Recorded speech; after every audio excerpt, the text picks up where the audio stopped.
keeping you up to speed on all your Colorado teams. It's time for Coffee Break. Yes, and welcome in to another midweek edition of Coffee Break. It is a Wednesday, a hump day, and that means I get the pleasure of being joined by our Denver Sports 104.3 The Fan, Nuggets analyst, Buff analyst to the stars, Jake Shapiro. Jake, how you doing, my friend? Good. Trying to stay warm like the rest of Colorado right now. Yeah, it is that. I feel like we get screwed in Colorado when it comes to fall. I feel like we get kind of a don't know when it's going to end, kind of taper off summer, and then we get more and more of like a Game of Thrones-esque winter where it just kind of comes a little earlier every year, stays a little later every year, and before you know it, it's taking up, more than the seasonal allotment would allow. Richie, the real way Coloradans have been screwed the last couple years is because of our football teams. And as Will Peterson wrote yesterday on denversports.com, football in Colorado is back, baby. Let's go. It really is. You know what? Let's start there because I wanted to talk a little Buffs and Broncos with you.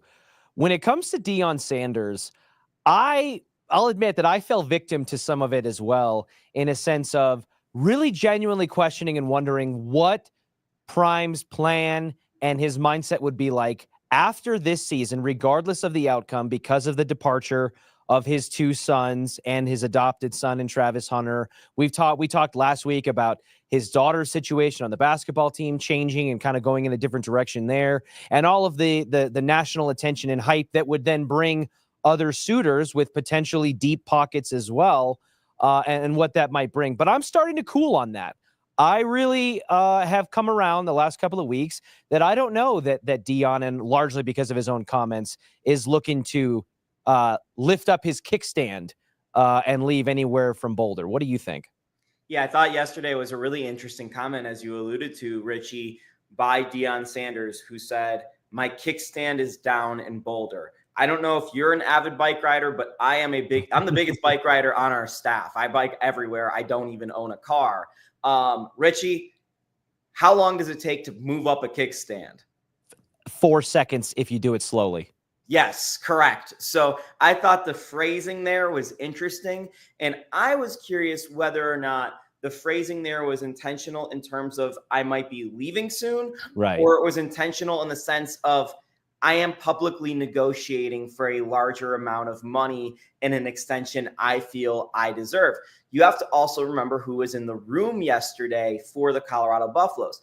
That would be Rick George, their athletic director, who normally does not attend those weekly Deion Sanders press conferences. So I thought that was quite interesting. At the exact same time, meanwhile, Michael Irvin, who was in Boulder on Saturday, newsbreaker, Deion Sanders' very best friends, goes out publicly and says, I have it on good authority. If Shedeur Sanders is the quarterback of the Dallas Cowboys, Deion Sanders will be the coach of the Dallas Cowboys. So there is a lot of smoke, and the smoke is only going to continue to build here over the next few weeks. If I was to attempt to fan some of that smoke, because I agree with you, it's all over social media. We've all seen it. I think the fan that I would try to apply is that Deion Sanders has made it pretty abundantly clear that he believes one of his most prominent passions and missions in life is to coach, and not just coach in a sports X's and O sense, but really in the sense of molding the minds and the lives of young men and making an impact on their life. And that was kind of the genesis of the things he started at Jackson State, and all the good work that he was able to do there, and the spotlight that he shined on HBCUs and the programs and everything that they have going on. And I think that he's magnified that on a bigger stage with what he's doing up in Boulder. And I don't think you get that in the NFL. The NFL, even the rookies in the NFL, once you reach that benchmark and that threshold, these are grown men that are getting paid high 9 figures in a lot of cases on the upper end to be professional athletes and make it their job. College players, although they're being paid now and things are trending in that direction, these are still kids by and large. And I think the impact that he can have on them in that regard is much more in college than it is in the NFL, let alone the control factor that you can have, the way that you can interact with players on a person-to-person standpoint, and the impact that Prime can have on the recruiting trail, which is irrelevant in the NFL unless you're talking about trying to attract free agents. What say you? You're right about all of that. The thing is, if we are to take Deion Sanders seriously as a college football coach, which he has proven this year that he is a serious college football coach, in my decade of covering college football, what coaches say versus what coaches do are completely different. So I believe that Deion Sanders is genuine when he says, I do not want to take an NFL job for all of the reasons you explained. I also believe that when an NFL head coaching job is in front of you and actually on the table, things change from that hypothetical. And I'm curious to see what's going to happen because, Richie, I'm not someone that buys into BS. You know, I'm really tuned in. I can figure out where things are coming from in the media. And on Friday, Adam Schefter said the most interesting thing thus far, which is basically he alluded to now that there are NFL teams interested in hiring Deion Sanders. So the sources that are now talking about this smoke are people that have reputable information. They're not just out here guessing and connecting dots, basically. So there's that factor. I also want to bring in Deion Sanders' personality. You know, he has a very famous rap song, Richie. The song isn't called Lifting and Uprooting and Supporting and Helping Young Men. What's it called, Richie? What is it called? I actually don't know. It's called Must Be the Money. Okay. So there's going to be a lot of money in the NFL. And you know what? Maybe he won't be able to support and whatever, blah, blah, blah, which are valuable things. I do agree. And I personally care more about those things and find those things far more interesting than money. But from what Deion Sanders finds, the Las Vegas Raiders, Mark Davis, are in a tough spot. They are a cash-poor organization. And if you bring in Deion Sanders over there to make you a lot of money, he's probably going to make a lot of money in turn. Fair enough. Fair enough. When it comes to Coach Prime, and I think we've definitely seen a significant step up in a lot of areas in terms of his coaching presence on the sideline, his acumen, his decision-making, clock management, all of those things.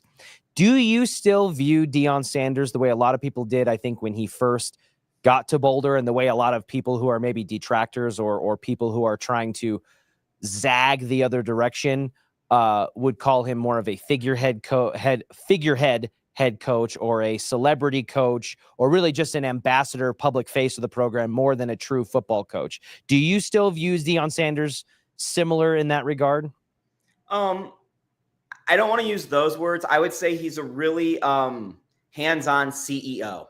Okay. He does figurehead and oversee the program, no doubt about it. And he's better at it than I've seen just about anyone, minus maybe Nick Saban. Like he is fantastic at running a program. I don't think he's in the weeds, making sure, you know, every single player on his roster, he knows their parents and knows their players and et cetera, like some college football coaches. I also don't think he is the type of positional coach that maybe even Mike McIntyre was with defensive backs at the University of Colorado. I just don't think Deion is that involved with that stuff. But because of his connections and because of who he is as a person, he has gotten some amazing talent and great coaches to come in. And as much crap as we give Pat Shurmur for what he did to the Broncos offense, it's amazing. We see it bleed through at times with the Buffs and some of their decisions. He's still a valued NFL assistant coach. Like he is still has quite the resume, which is more than you could say for most assistant coaches at college programs such as Colorado. And they absolutely nailed their DC hire. Their offensive line hire, Phil Lodeholt, is going to be a star in coaching. And Deion is great at recruiting. And 80% of your job as a college football coach is recruiting. Recruiting is so much more important than clock management, which is something so important in the NFL. So I don't think Deion Sanders has improved in clock management, unlike you. I don't think his ideas and in-game stuff have really improved. There's stuff that just the Buffs do that does not make any sense. But because they're so much more talented this year, they're overcoming it. And they execute, they overcome those mistakes. And I asked that question to lead into a secondary question, which was if some of that stuff still exists, and he's a very hands-on CEO, to use your descriptor, does a head coach who profiles that way come across as someone to you who can succeed at the highest level in the NFL without having an entrenched hands-on approach with one side of the ball or the other? If it's dependent strongly on, and not that good coordinators aren't something that even smart offensive or defensive minds don't need to succeed in the NFL. I'm just asking you if you think that translates at the NFL level, regardless of the interest that it might have to bring in his profile. Yeah, after 2 years of seeing this up close in Boulder, I'm not going to doubt Dion. That's just not what Fair enough. Like, I personally, like, if you put him in an NFL coaching job tomorrow and you even gave him his son, which is going to be one of the top quarterback prospects in this draft, if not the best quarterback in this draft, I think he'll probably struggle, but that's just taking over a bad team. And sure, you'll get a lot of the stuff you heard in Boulder last year. The fact of the matter is Dion has proven whatever way he does it in his own little crazy, silly way, he finds a way to make it work, and he connects with players and he motivates them, and he does things in terms of program building and motivator. You know, like, I don't know if you guys have played college football dynasty mode, but you build out your coach. Dion's little 6-star thing is like motivators max, program builders max, recruiters max. Like, he's got some massive tools. And, you know, you say that recruiting doesn't matter in the NFL. I disagree. I don't think it matters as much. But Dion is going to get some people to play for his football team, whether it be free agents or people that want to be traded to his football team that maybe didn't want to play there before. We've seen it at the Buffs. You know, we've got people coming to play at Colorado that never would have wanted to play at Colorado, maybe never heard of Colorado. Not even on their radar. Yeah. So, yeah, well, listen, I will give you that. Dion, who brought a lot of it on himself from the moment that he stepped up into the Flatirons, is somebody who was accused of being all sizzle, no steak, and flash and substance, but underneath it was a house of cards. And hey man, nobody wrote a bigger criticism column about it than me. Like, I'm with you. Like, I get it, and I still think there is a lot of sizzle and sometimes a lack of steak. But no, but my point was that what he's done so far this season has done a great deal to scale back some of that criticism in a fair way, and he deserves credit from that. And I, you know, deep down in my heart, even if I have my doubts, I think based on some of the evidence of what we've seen in his second year, I think I tend to lean more with you in the, you know what, like, I may have my doubts, or I might be skeptical, or it wouldn't surprise me if it didn't work, but I'm more hesitant to doubt Deion Sanders than I was previously. So with that being said, give me a reason why the second that this season ends, wherever that road ends, that Deion Sanders and Rick George and the powers that be are not sitting in a room physically tearing up the contract that he had before and trying to extend him and lock him down the same way we just saw Indiana do with Curt Cignetti, and I'm sure another wave of those will follow shortly after. Yeah, it would behoove Rick George. It would behoove the University of Colorado, and especially the athletic department, to keep Deion Sanders around. And, you know, they're going after the best rated quarterback would have ever had right now, Juju Lewis, if they get him on campus. So let's say they get him, and Deion continues to build this transfers and all that stuff. You know, while they clearly have two players that are better than everyone else on their roster right now, in Shador and Travis, there are a lot of really good players on the college football, you know, in college football that are on Colorado's roster, whether it be like a LeJontay Western, a Will Shepard, or a Preston Hodge. Like, a lot of these guys are going to get NFL time maybe later on in the draft. And Jordan Seaton is probably going to be a first-round pick at the end of the day. That guy is awesome. He's a stud. And that was one of the highest recruits in program history. So these are guys that are not his sons that he's getting to Boulder. So let's say the Buffs, you know, they lose their top 5 quarterback and their top 5 all-star. They're probably going to take a step back next year. And I think everyone will be okay with that.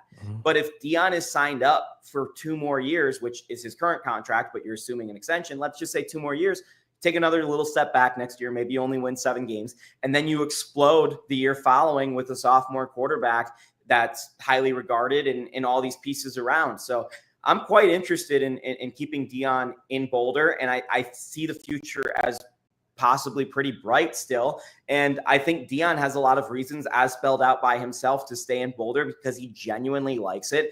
And let's be honest, he controls absolutely everything going on at the University of Colorado in their athletic department, as well as in Boulder. And Richie, as a Boulder native, I never thought I would see the Colorado football program rise to the level of an Alabama or a Georgia, where they control everything in Athens and Tuscaloosa. I'm not saying Deion controls everything in Boulder, but I've never seen it to the level of everything right now in Boulder is kind of based around CU football, which is kind of incredible because you're in the shadow of the Denver Broncos. Well, I think that there's going to be a lot of decisions to be made as this season progresses, and when it ends, whenever it ends. I heard Zach Bai phrase it this way, and I couldn't agree with it more, that it's not about whether or not you can afford to pay Prime, if you're CU, what he's going to command on the open market and what he deserves based on what he's brought to the city and to the program. It's that you actually can't afford not to do it if you're CU in that position, because you couldn't really technically afford the first contract you gave him. It was very loose about where the finality of that money was and is coming from. So I don't think you can let that be a deterrent. And I think any scenario that ends with CU letting Coach Prime, if he chooses to do that, slip out the door, is a massive misstep and mistake for a program that it would probably take a significant length of time to recover from, unless they were able to lock down a Robert Livingston or something of that regard. So can't wait to see. I would love Livingston to be the head coach in the future. I agree with you. I think there's maybe some movement with the athletic department, the athletic director potentially coming as well, because Rick's been in that job for quite a while and he may want to look at retirement. So this might be the last head coach that he's around for as well. But what I will tell you is, I don't think it's really ultimately going to be CU's choice. I think it's going to be Deion's choice of whether or not he wants to take XYZ NFL job or he wants to stay in Boulder. I don't think he's going to take another college job. I think Florida State's pretty interesting, but he doesn't even consider himself a Seminole at this point. Yeah, no, that the dynamic that he has with Florida State is fascinating. And I personally, and maybe this will be a get off my lawn soapbox moment, I have cooled so much on Florida State after the drama that unfolded with them losing their quarterback and the college football playoff and the whining and the discourse that about, they almost became like the UCF with their transitive property national champion campaign and all of that. So I hope he doesn't go to Florida State, because I don't like rooting for them. I want him to stay right here in Boulder, where I can comfortably watch all of the amazing things that they do week in and week out. I want to shift gears to the Broncos, where, Jake, it feels more and more with the passing weeks that the Broncos have a potential budding NFL talent and a potential genuine franchise quarterback candidate in Bo Nix. And we've talked in the past this season about the offense certainly being carried, if not pulling back, what is a playoff caliber defense by almost every metric. But we did not see that against the Falcons. We saw Bo Nix go for 300 plus yards and 4 touchdowns with a high degree, 70+%, if I'm not mistaken, accuracy as a passer. And that really, to me, seems to be the only questionable or missing piece to answer the question of whether or not the Broncos can this year be a bona fide wild card or postseason threat or postseason team. Is, can they consistently get production out of their offense and out of Bo Nix? And I think he's answering those questions. What have you thought of his performance? Yeah, that Bengals game is going to be huge, by the way. Bengals are the best 4-win team I've ever seen in the history of the NFL. I said that when they were 2-4. I was like, I've never seen a more dangerous 2-win team in the NFL. So I think that the Broncos right now, if I had to pin it on you, I would say the Broncos have like a 53% chance of making the playoffs. It's positive, and it's the first time it's been this positive in a while, and that is fun that we are having a legitimate playoff chances here instead of last year where it was like, all right, they kept their season alive with the win streak and maybe there's a weird chance, but no. I still think that the Broncos offense lacks weapons, and I'm not talking about Bo Nix. I'm talking about generally. I think there's some question marks about what's going on in their backfield. I think Sean Payton has kind of rotated between guys because of that, between Estime, between Williams. I like what I've seen out of some of those guys, and you've had some injuries there affect you as well, unfortunately. But looking as a whole, Cortland Sutton is really your only offensive weapon, and he is probably the 20th best, 15th best receiver in the NFL. He's not special, but he's good. So I think that for the Broncos continue to grow and develop under Bo Nix, it's not even tied to Bo necessarily. Obviously, he needs to continue to develop, but I would love to see Bo with a real talented wide receiver or a really talented running back that can do multiple things out of the backfield moving forward. You do see that over the last 2 years that the Broncos and their approach to team building, while I disagree with some of the things that George Payton has done and kind of the dead cap hits they've taken, they have built out from the offensive line, and a lot is being made of the way the Chargers have built their team doing that. But I haven't heard people talk about the Broncos doing that. Right. And you see the benefits to how the Broncos have built out through the offensive line. I will say the Atlanta Falcons defense was extremely banged up this weekend. They were. One of their best players on defense is Justin Simmons, who was not good enough to play for the Broncos this year, right? Even on whatever contract he might have signed at the end of training camp. So I'm not taking a ton of stock into like them beating up the Falcons, but the way in which they did it and their versatility on offense, my bigger takeaway was not that Bo Nix is like going to be some messiah and he's going to be one of the best quarterbacks in the NFL. It's that Sean Payton still has it. Like I thought Sean Payton might not have had it last year towards the end of the year. And even sometimes this year, especially in that Chiefs game, you're like, what's going on with Sean? But the way Sean designed that scheme that worked on Sunday and Bo's ability to execute it, I was really impressed with those two things. I think to allude to what you were just saying there, I think I certainly didn't come away from the game saying that Bo Nix is a bona fide NFL, star in the making. He is a playoff caliber, franchise caliber quarterback. Although I do think he's trending more and more in that direction every single week, and that deserves acknowledgement. I mean, he just won AFC Offensive Player of the Week. He was Rookie of the Month in October. And I didn't necessarily come away with like a resounding endorsement of that. But what I will say is, and we've heard it plenty of times, the dirty word, the sneaky word in the NFL is fit. And Sean Payton banged the drum from the very beginning that Bo Nix is his perfect, ideal quarterback in the draft class to run his system. And I think the Atlanta Falcons game was a perfect culmination of that sentence, because I think to be a successful playoff caliber or top tier offense in the NFL, you're going to need your quarterback to first and foremost, take care of the football and not be reckless with it, not beat yourself. And I think Bo Nix, after his first rough 3 games of the season, week 4, basically, where he had 4 interceptions through the first month or so of the season, has done an exceptional job of that. I think he's 11 touchdowns to 2 interceptions over the following 7-game stretch. So he's done that. And then you are going to need your head coach to scheme open a handful of plays throughout a game, because NFL defenses, even on the lower tier level, are still filled with high caliber, talented overall football players who can make plays on any given day. So you're going to need your head coach to be able to scheme you open the way that guys like Andy Reid, Sean McVay, even Nick Sirianni from a couple of years ago, Dan Campbell, have been able to do. And then you need your quarterback to make 4 or 5 throws a game that are above and beyond his caliber or elevating the caliber of the skill position players around him. And I think we got all 3 of those things against Atlanta. The first touchdown pass to Nate Atkins, I think any quarterback in the NFL could have made that completion that Bo Nix made for a touchdown.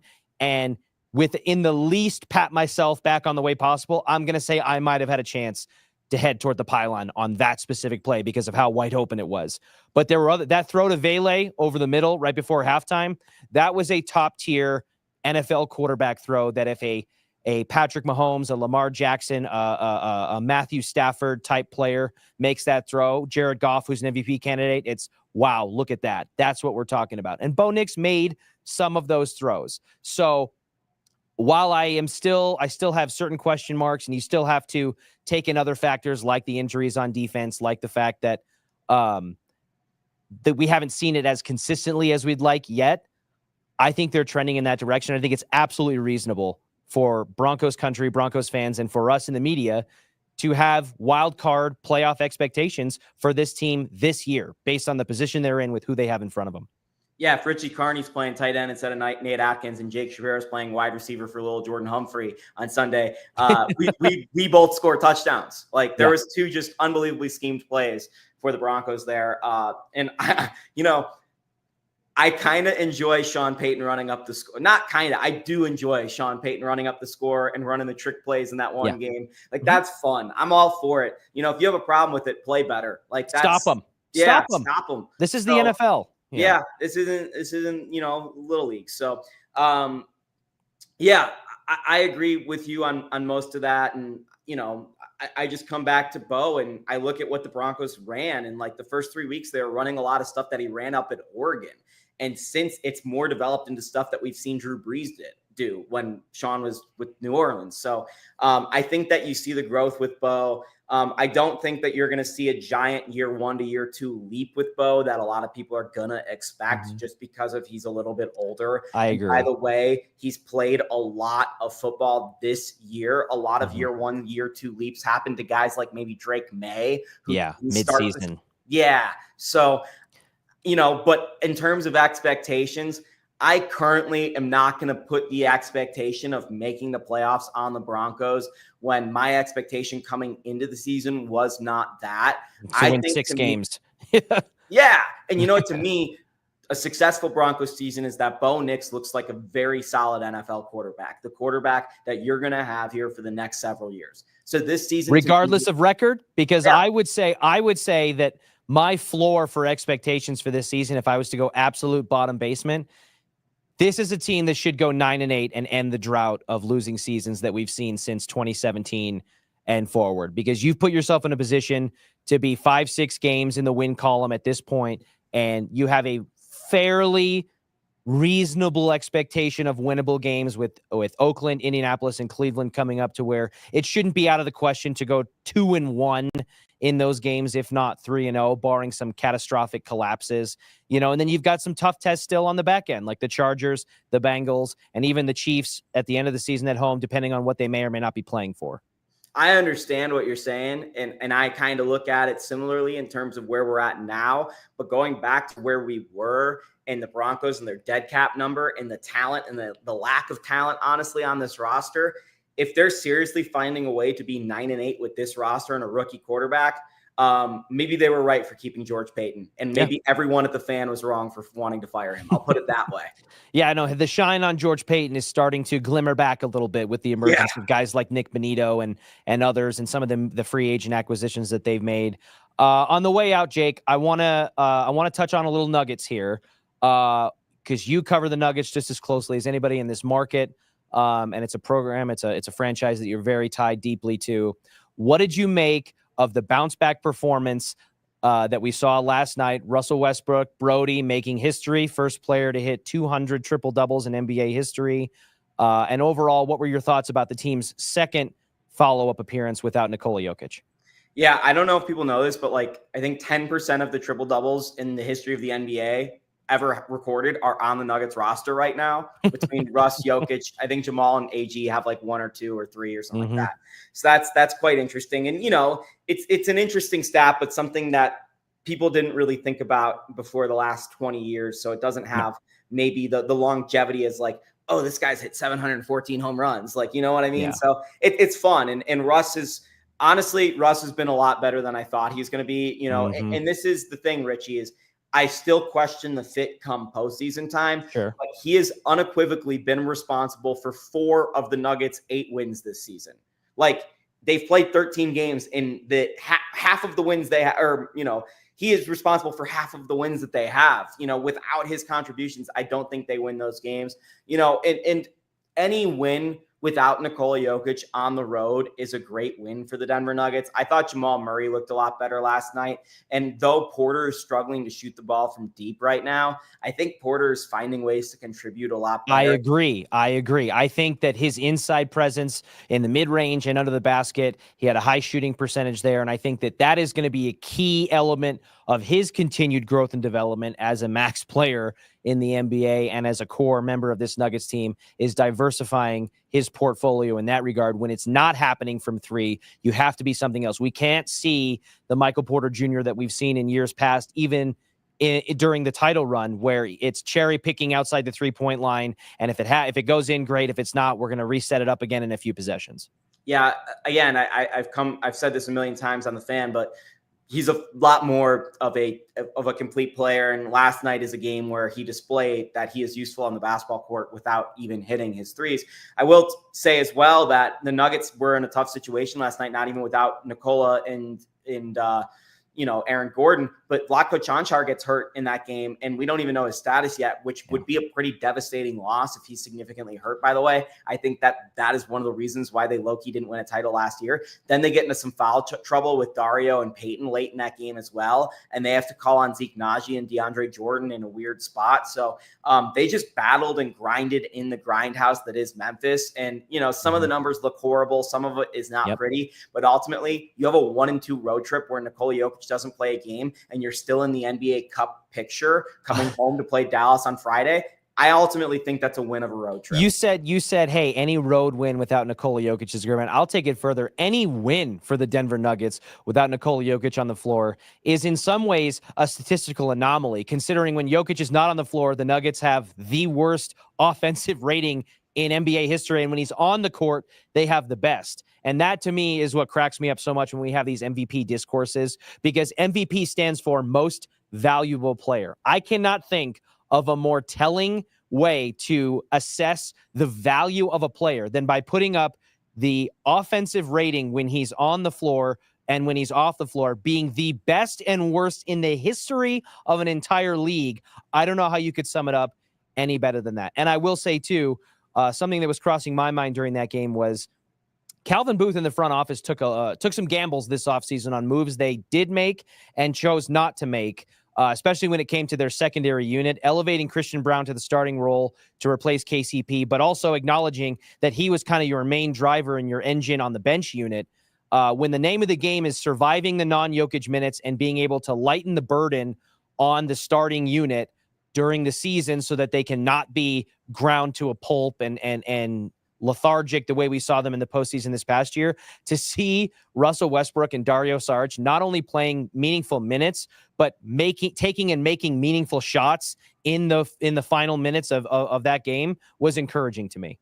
Yeah, I'm not going to go yip hooray for the Nuggets front office yet on their last two. I won't either, because I think they've been horrible. And I still got to see it come playoff time.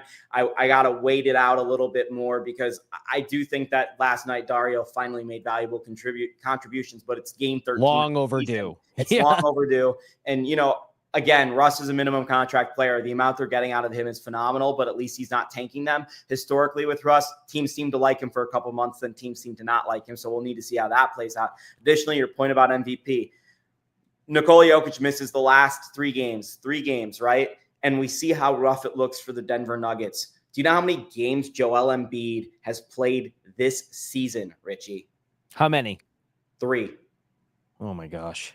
They're 2-11.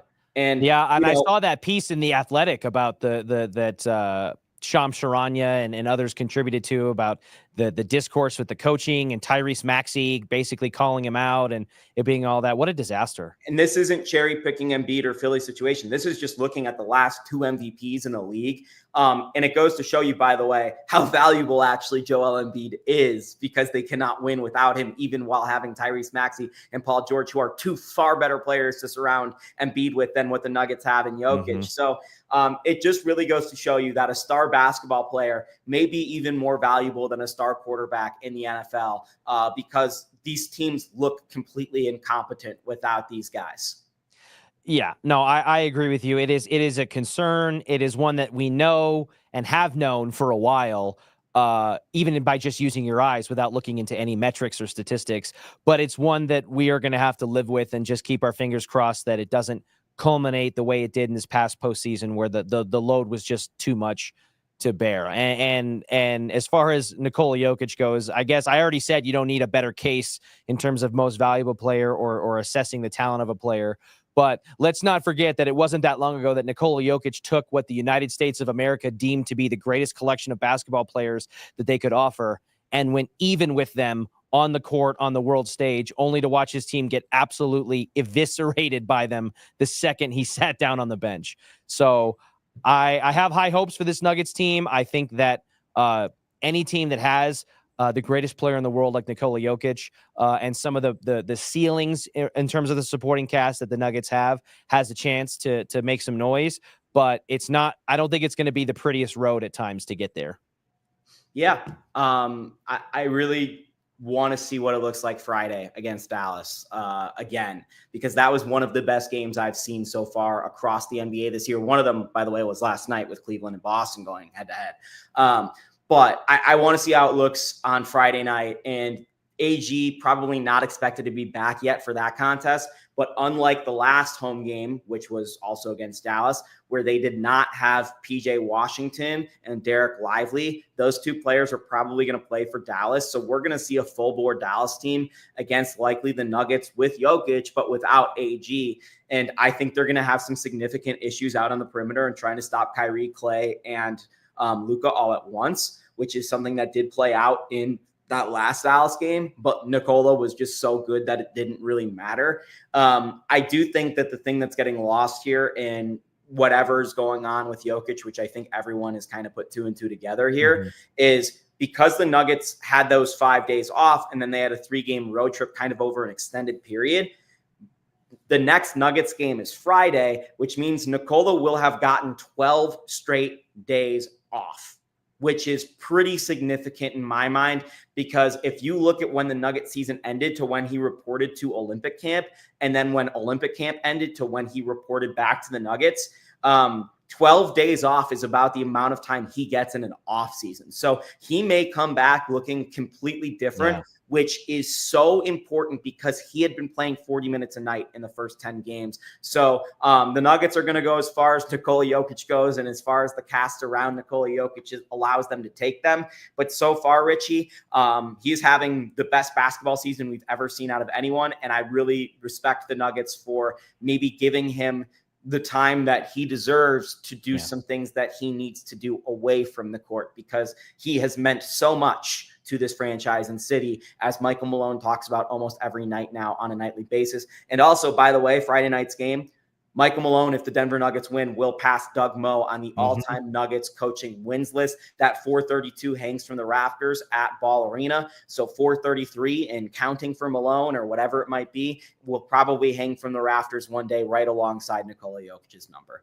Yep, I think that will absolutely be the case. I think I've heard it said, and I agree with it, that Nikola Jokic already has an argument to be the greatest Colorado sports athlete in history. Just with what he's accomplished right now, over John Elway, over Peyton Manning, over Patrick Waugh, Joe Sakic, whatever you want to name it. I don't disagree with it. He is a one of one as a basketball player, as an athlete, and I cherish, like many of us do, every opportunity that we get to watch him, which, as you alluded to, will be Friday night coming up next. Jake, always appreciate having you in. Love your insight on all things and everything you have going on denversports.com, and can't wait to catch up with you again next week. See you guys. Cheers. Everybody out there, have a great rest of your day and get back to work.